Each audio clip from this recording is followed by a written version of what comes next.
Hello everyone, welcome to JK Exam Prep.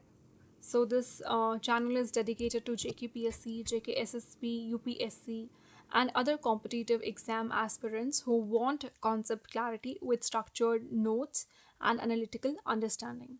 So in this series, we are going to discuss about reorganization of Jammu and Kashmir 2019, and in this series we will try to cover the background, the constitutional basis, 370 and 350A, Reorganization Act 2019, administrative changes, political impact, economic and social impact, current status, important facts, answer writing points. Even the answer technique has to be followed.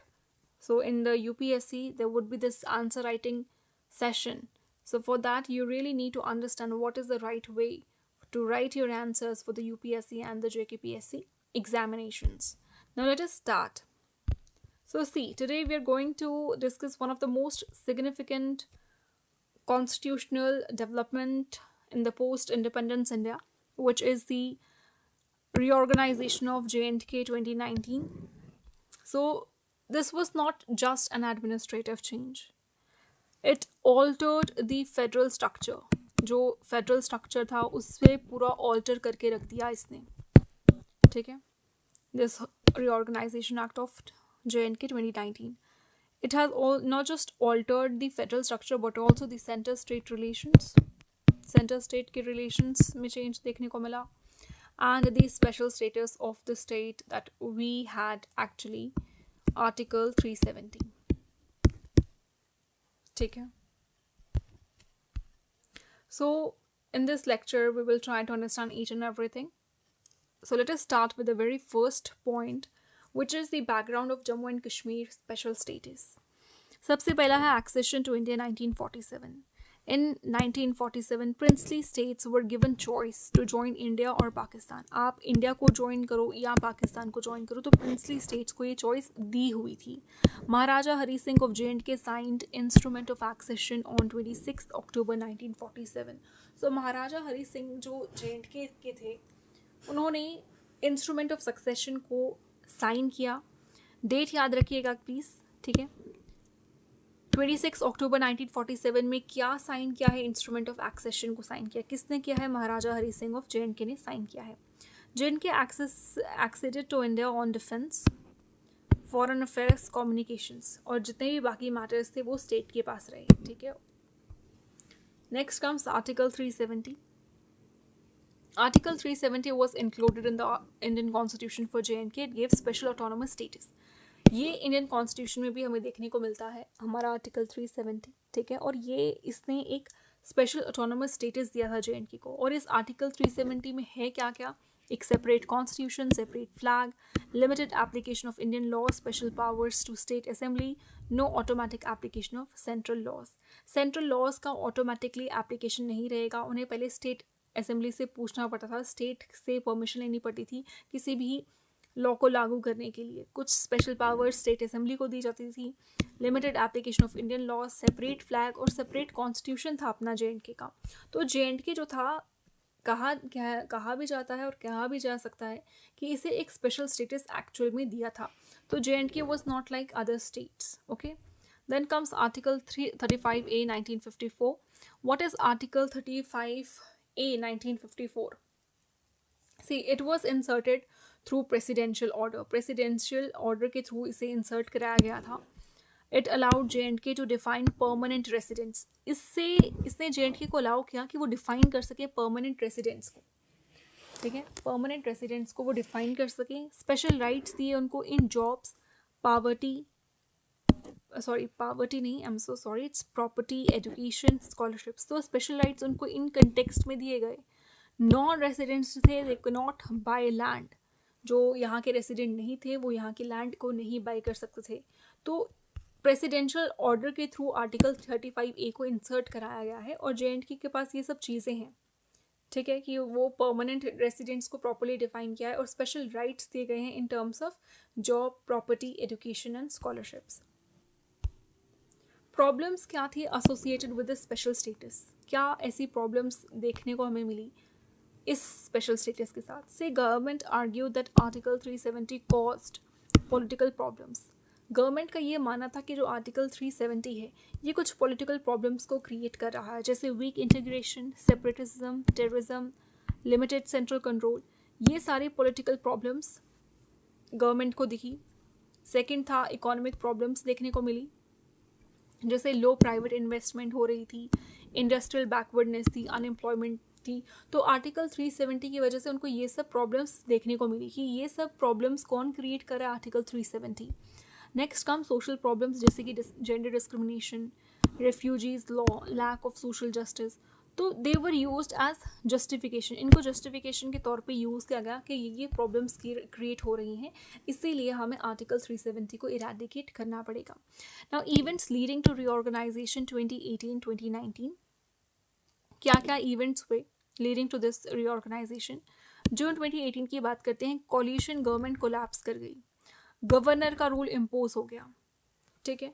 और दिसंबर 2018 में क्या रहता है कि president का rule impose होता है under article 356। Remember, article 356 के अंडर प्रेसिडेंट रूल को इम्पोज कराया जाता है। What happens in June 2019, president rule को एक्सटेंड कराया जाता है, और जो प्रेसिडेंट रूल था उसके रूल को और एक्सटेंड कराया जाता है जून 2019 में। तो अब जो स्टेट थी वो पूरी की पूरी तरह से सेंट्रल कंट्रोल के अंडर थी, ठीक है।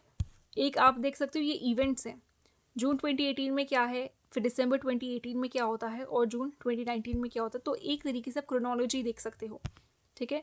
और प्रेसिडेंट के रूल को एक्सटेंड करा दिया गया। Next comes the abrogation of article 370 which was a very huge step taken by the government. Let us understand that. Abrogation of Article 370, 5 August 2019. This date is again very important in context of examination. Now, what is the step-by-step process? Let us understand that. On 5th August 2019, government took major steps. पहला step क्या था? Presidential order.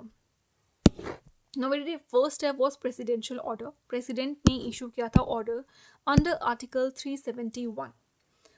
Under Article 371 के under President ने एक order को issue किया, और इससे क्या हुआ, it applied entire Constitution of India to J&K. जो पूरा Constitution है इंडिया का उसे J&K में अप्लाई कराया गया, ठीक है। The whole constitution of India, अभी हमने पहले पढ़ा कि J&K का अपना कॉन्स्टिट्यूशन था। Now whole entire constitution of India was applying to J&K। तो सबसे पहला हमारा प्रेसिडेंशियल ऑर्डर था, और उसमें हम ये पढ़ते हैं। सेकंड क्या आता है, change in article 367। Change in article 367। Step 2, article 367 interpretation was modified.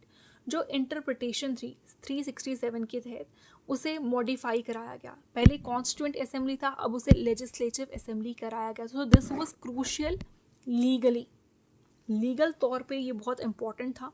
Article 367 को मॉडिफाई कराया गया, कॉन्स्टिट्यूएंट असेंबली से लेजिस्लेटिव असेंबली बनाया गया। थर्ड हमारा स्टेप है पार्लियामेंट्री रेजोल्यूशन। पार्लियामेंट्री रेजोल्यूशन में क्या है कि since president's rule was there, parliament acted as state assembly. अब क्योंकि वहाँ पे प्रेसिडेंट का रूल था, इसीलिए पार्लियामेंट ने कैसे एक्ट किया, एक स्टेट असेंबली की तरह। Parliament acted as state assembly, parliament ने कॉन्सेंट दिया। Now the consent was given by the parliament because the parliament acted as a state assembly. Okay, next comes article 373. Article 373 was used. President ने declare किया कि 370 जो है inoperative है, effectively removed special status. तो इस तरीके से आप देख सकते हो कि स्पेशल स्टेटस को कैसे रिमूव कराया गया, through all these steps. This was how very strategically Article 370 was removed, abrogated. Okay. Next comes Jammu and Kashmir Reorganization Act 2019. So this was passed on 6th August 2019. इसे पास कब कराया गया, Jammu and Kashmir reorganization act 2019 को? पहले हमने 5th अगस्त पढ़ा था, उसमें हमने एब्रोगेट किया, रिमूव किया। अब हम एक रीऑर्गेनाइजेशन एक्ट को पास करा रहे हैं 6th August 2019 को। So it came into force on 31 31st October 2019. So you really need to remember the dates, like the 5 August, then 6 August को क्या हुआ, and 31st October 2019 को क्या हुआ. ठीक है. It reorganized the state into 2 union territories, which is again very important. तो पूरा state को reorganize किया 2 union territories में. So let us understand the new administrative structure. नया administrative structure किस तरीके का था. यूनियन टेरिटरी ऑफ JNK, सबसे पहले हमारी 2 टेरिटरीज आई. ठीक है. We have 2 UTs now. One is Ladakh and the other is JNK. So union territory of JNK was with legislature. ठीक है. जो JNK की यूनियन टेरिटरी थी वो लेजिस्लेचर के साथ थी. इसकी कैपिटल श्रीनगर समर में रहेगी और जम्मू विंटर में रहेगी. So it has legislative assembly. इसमें लेजिस्लेटिव असेंबली भी है and has council of ministers and lieutenant governor. तो ये कंसिस्ट कराती है union territory of JNK. So it is similar to Delhi and Puducherry. ठीक है. हमारा जो दिल्ली एंड पुडुचेरी है वो भी UT है. तो उसकी तरह ये सिमिलर है कि इसके काउंसिल ऑफ मिनिस्टर्स रहेंगे, लेजिस्लेटिव असेंबली रहेगा, लेफ्टिनेंट गवर्नर रहेगा. Next comes union territory of Ladakh without legislature. So union territory of Ladakh जो है वो बिना लेजिस्लेचर के है. कैपिटल इसकी लेह है, कोई भी असेंबली नहीं है, डायरेक्ट सेंट्रल रूल है और LG एडमिनिस्ट्रेटर्स हैं. ठीक है. Then comes legislative and administrative changes. Legislative और एडमिनिस्ट्रेटिव चेंजेस क्या रहे. लॉज को अगर हम देखें, more than 890 central laws extended to JNK. 890 central laws को एक्सटेंड कराया गया JNK में. ठीक है. हम एग्जाम्पल देखते हैं कौन कौन से लॉज हैं. तो ये सेंट्रल लॉज को इनैक्ट कराया गया है JNK में, जैसे RTI act, right to education, SC and ST act, anti corruption laws, companies act. This is just example. ठीक है. ये सारे लॉज जो हैं JNK में इनैक्ट कराए गए. Then comes constitution. So JNK का कॉन्स्टिट्यूशन एबॉलिश किया. बिल्कुल नया कॉन्स्टिट्यूशन था जो हम अडॉप्ट करने लगे. वो हमारा अपना इंडिया का कॉन्स्टिट्यूशन है. Only Indian constitution applies. ठीक है. ताकि एक यूनिवर्सैलिटी रहे पूरे नेशन में. Then comes property rights. Outsiders can buy land. पहले ऐसा था कि आउटसाइडर्स जो थी वो लैंड को बाय नहीं कर सकते थे, लेकिन अब आउटसाइडर्स जो है लैंड को बाय कर सकते हैं. इन्वेस्टमेंट बढ़ गई. ठीक है. Then comes reservation. SC ST OBC reservations fully implemented. जो SC ST OBC की रिजर्वेशंस थी उसको फुली इम्प्लीमेंट कराया गया. ठीक है. पहाड़ी कम्युनिटी को इंक्लूड कराया गया. Then comes delimitation and elections. Delimitation Commission 2020-2022 purpose था रीड्रॉ कॉन्स्टिट्यूंसीज. देखो delimitation Commission 2020 से 2022 तक आई और इसमें क्या था कि कॉन्स्टिट्यूंसीज को रीड्रॉ करना है. ठीक है. और इसका रिजल्ट क्या रहा. पहले हमारे पास 83 सीट्स थी, असेंबली सीट्स थी, वो 83 से 90 गई. ठीक है. 7 सीट्स को रिजर्व किया गया. 7 seats were reserve for SC and ST. और मोर सीट्स किसको दी गई. जम्मू रीजन को. सो जम्मू रीजन को मोर सीट्स दी गई थी. Now election yet to be fully restore. Election को अभी भी फुली रिस्टोर होने में टाइम था, मतलब अभी पूरा फुली रिस्टोर नहीं हुआ था. Now what is the political impact. Okay, let us understand the positive impact which is of course given by the government, because government ने अगर कोई चेंज लाया है तो कोई पॉजिटिव इम्पैक्ट सोच कर कि हाँ इससे ये असर पड़ेगा इसलिए हमें ये चेंज करना है. तो क्या उनका पॉजिटिव इम्पैक्ट रहा है. National integration, better governance, strong security, less corruption. Even you can write these things in your answers. Then what is the criticism? There was criticism too. ठीक है. डिबेट उस टाइम पे दोनों तरफ की थी. इसका पॉजिटिव इम्पैक्ट भी है, नेगेटिव इम्पैक्ट भी है. बहुत सारे इसके हक में बोल रहे थे, बहुत सारे इसके खिलाफ बोल रहे थे. So let us see what is the criticism. Loss of autonomy, democratic deficit, detentions, internet shutdown. So these were the criticism because these things also people felt like कि डिटेंशन हो रहे हैं, इंटरनेट को बंद करा दिया गया, डेमोक्रेटिक डेफिसिट देखने को मिली. अब जो उनकी ऑटोनॉमी थी, वो जो JNK स्टेट के लिए ऑटोनॉमी फील करते थे, वो उसका लॉस देखने को मिला. So both sides are important for your answers. जैसे मैंने आपको बताया कि मैं आपको यहाँ पर आंसर्स में क्या क्या डालना है वो भी बताऊँगी. सो you should know what all things has to be put in your answers, how you have to enrich your answers. Okay. Then comes economic impact. कोई भी आंसर हो ना, हमेशा याद रखिए उसके positive impacts as well as उसका negative impact दोनों लिखिए. ठीक है. Then comes economic impact. इसका पॉजिटिव इम्पैक्ट क्या रहेगा. इंफ्रास्ट्रक्चर प्रोजेक्ट्स देखने को मिले, टूरिज्म ग्रोथ हुई, new investments, industrial policy. So ये सारी चीज़ें क्या है, इकोनॉमिकली हमें पॉजिटिव इम्पैक्ट देखने को मिला जब हमने 370 आर्टिकल को एब्रोगेट किया। और इससे कुछ चैलेंजेस भी हमें देखने को मिले, जैसे इनिशियली स्लो डाउन देखने को मिला, जॉब की इश्यूज और पैंडमिक का इम्पैक्ट। ठीक है, then come social impact. Social क्या इम्पैक्ट रहता है, women got equal property rights, refugees को राइट मिला, माइनॉरिटीज काफ़ी बेनिफिट हुई। ठीक है, लेकिन एलिनेशन अमंग लोकल्स के बीच में एलिनेशन देखने को मिला, ट्रस्ट डेफिसिट देखने को मिला। ठीक है, ट्रस्ट डेफिसिट मीन्स ट्रस्ट की कमी होना, भरोसे की कमी होना। Then come security impact after 2019 what happened, terror incidents reduced. Official data कहता है कि जो टेरर इंसिडेंट्स पहले थे वो बहुत हद तक कम हुए हैं। स्ट्रॉन्गर बॉर्डर मैनेजमेंट, जो बॉर्डर की मैनेजमेंट है वो काफ़ी स्ट्रॉन्ग हो गई है। इम्प्रूव्ड इंटेलिजेंस जो है इम्प्रूव हुई है। तो ये सिक्योरिटी इम्पैक्ट इसका आफ्टर 2019 हमें देखने को मिला। ठीक है, बट स्पोराडिक अटैक्स अभी भी कंटिन्यू होते रहते हैं, आपको पता है। सुप्रीम कोर्ट जजमेंट क्या कहती है, supreme court judgment in December 2023 upheld validity of abrogation, की जो एब्रोगेशन किया है इट इज़ वैलिड। तो they have actually supported the fact that the validity, the abrogation of Article 370 is valid. Then comes parliament power, कि हाँ parliament के पास power है, parliament उस टाइम पे असेंबली की तरह एक्ट कर सकती थी।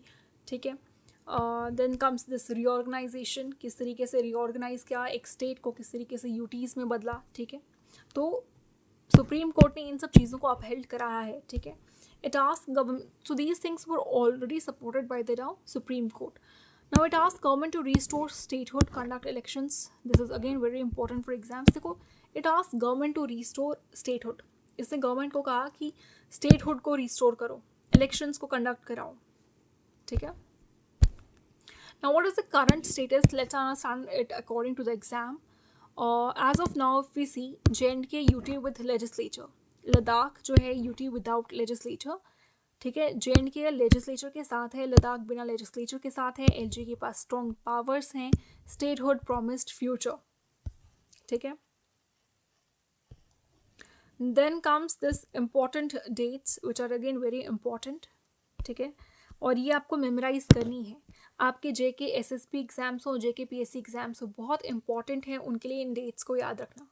ठीक है, then comes instrument of accession 26 October 1947. 26 October 1947 को instrument of accession event takes place. Then comes Article 370 1950 में हमें देखने को मिलता है, Article 35A 1954 में, और एब्रोगेशन 5 अगस्त 2019 को होता है। यूटी कब फॉर्म होती है? यूटी याद रखिएगा 31 अक्टूबर 2019 को फॉर्म होती है।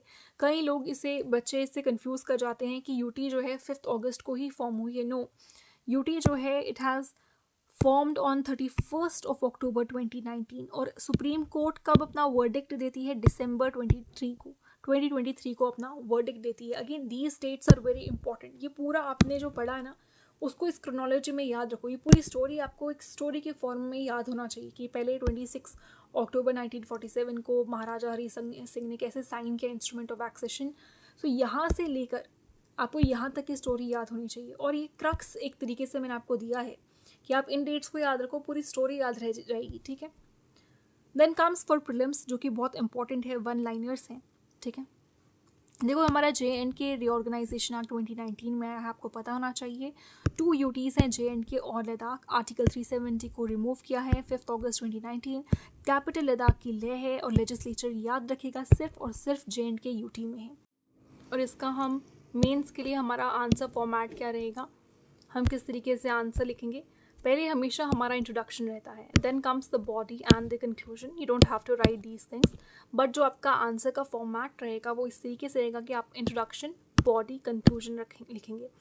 ठीक है, जब आप आंसर लिख रहे हैं ये मत लिख लीजिएगा बॉडी लिख रहा हूँ या फिर कंक्लूजन लिख रहा हूँ या इंट्रोडक्शन लिख रहा हूँ। ओके, नाउ इंट्रोडक्शन में आप इस तरीके से लिख सकते हैं, reorganization of J&K in 2019 marked a historic shift in India's federal structure by ending the special status under article 370।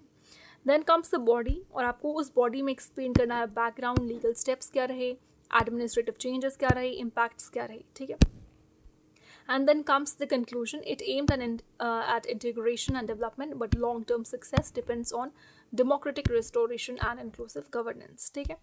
One more thing, whenever you're writing your answer, try to write your answers in points. Don't use long paragraphs to write your answer. Support your answer with examples. Examples play a huge role in enriching your answers. Points में लिखिए, examples में लिखिए, then use flow charts. Flow charts are also very important. Okay, use maps. Now for example हम India का अभी यही ले लेते हैं, स्टेट रीऑर्गेनाइजेशन एक्ट पे हमें एक क्वेश्चन आता है, तो आप साइड में आंसर लिख रहे हैं, you can make India. Okay, इधर यू कैन मेक इंडिया और यू कैन सिंपली एक JNK का आप बना सकते हैं. सिर्फ ऊपर अगर आप JNK का भी बनाएंगे और यहाँ पे आप थोड़ा सा JNK को मेंशन कर देंगे, ले कहाँ पे है, तो वो भी आपकी आंसर को एनरिच करेगा. तो ये चीज़ें बहुत इंपॉर्टेंट हैं. कोट्स का इस्तेमाल कीजिए. कोई इंपॉर्टेंट कोट आपको याद है कि आप अपना इंट्रोडक्शन वहाँ से शुरू करें या फिर कोई कंक्लूजन किसी कोट से करें. ठीक है, सो ये सब तरीके हैं that helps you in actually fetching more marks in